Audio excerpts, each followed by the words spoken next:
Hai, selamat datang di Belajar Merdeka, channel yang membahas isu-isu politik, ekonomi, sosial budaya, dan kebijakan publik dari perspektif filsafat kebebasan. Salam kenal, saya Nanang Sunandar, saya libertarian.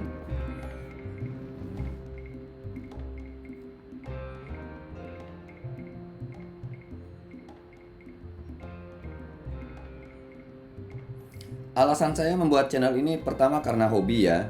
Saya senang mengkaji filsafat kebebasan dan merasa mendapat banyak manfaat dari filsafat ini. Saya juga senang berbagi pandangan tentang berbagai hal menggunakan perspektif filsafat kebebasan. Jadi ya mudah-mudahan teman-teman juga bisa mendapatkan manfaat dari filsafat ini.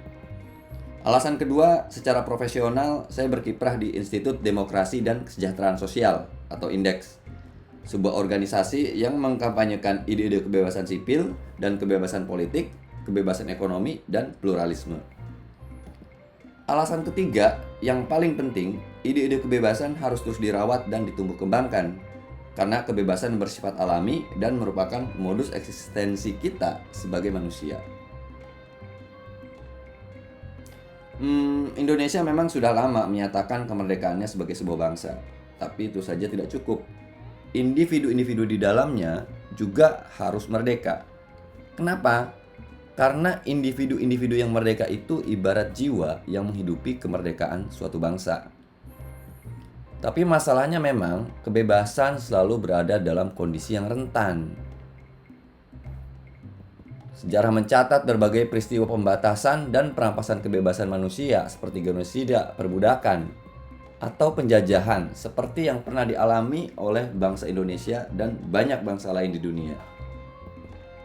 Tapi yang menarik adalah meskipun kebebasan sering terancam, banyak manusia rela mempertaruhkan nyawa demi mempertahankan atau merebut kembali kebebasan.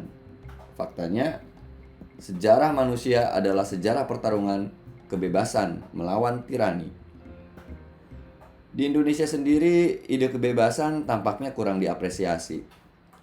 Dia tidak termasuk di antara 5 prinsip dalam Pancasila.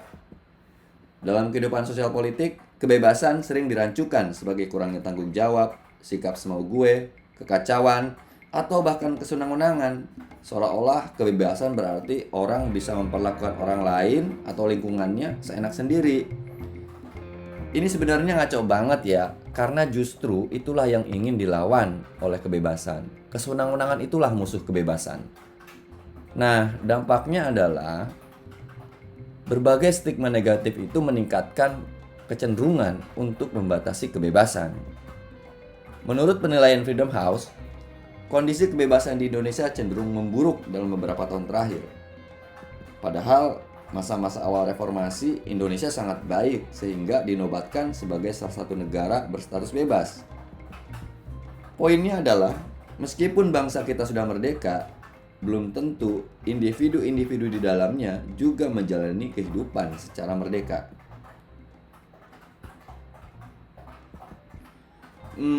Individu harus bebas pertama karena setiap orang membawa hak-hak alami sejak lahir. Hak-hak alami inilah yang menjadi sumber dan sekaligus batas bagi kebebasan setiap orang satu sama lain. Itulah kenapa kita cenderung melawan ketika pihak-pihak tertentu mencoba merampas kebebasan kita. Kedua, kebebasan adalah sumber moralitas. Artinya apa? Secara moral, kita hanya bisa menuntut tanggung jawab dari seseorang jika perbuatan yang ia lakukan diambil sebagai keputusan pilihan bebas. Kita tidak bisa menuntut sebuah robot bertanggung jawab atas perbuatannya. Kebebasan dan tanggung jawab adalah dua sisi mata uang yang sama. Ketiga, kebebasan adalah sumber kreativitas dan inovasi. Kita tidak bisa bayangkan kemajuan pengetahuan, teknologi, dan peradaban manusia dalam sebuah dunia tanpa kebebasan. Dalam video-video selanjutnya, kita akan bahas secara lebih mendalam berbagai topik seputar kebebasan, sekaligus menyambangi hasanah pemikiran tokoh-tokoh liberal klasik dan libertarian seperti John Locke, Adam Smith, Ayn Rand, dan Robert Nozick.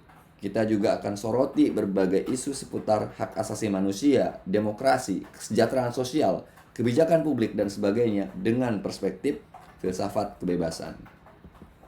Terima kasih telah menonton video ini sampai tuntas. Jika Anda berkenan, berikan like dan share video ini Jangan lupa subscribe dan bunyikan lonceng notifikasi agar Anda selalu update topik-topik pembahasan menarik dalam video selanjutnya. Terima kasih. Saya Nanang Sunandar. Salam.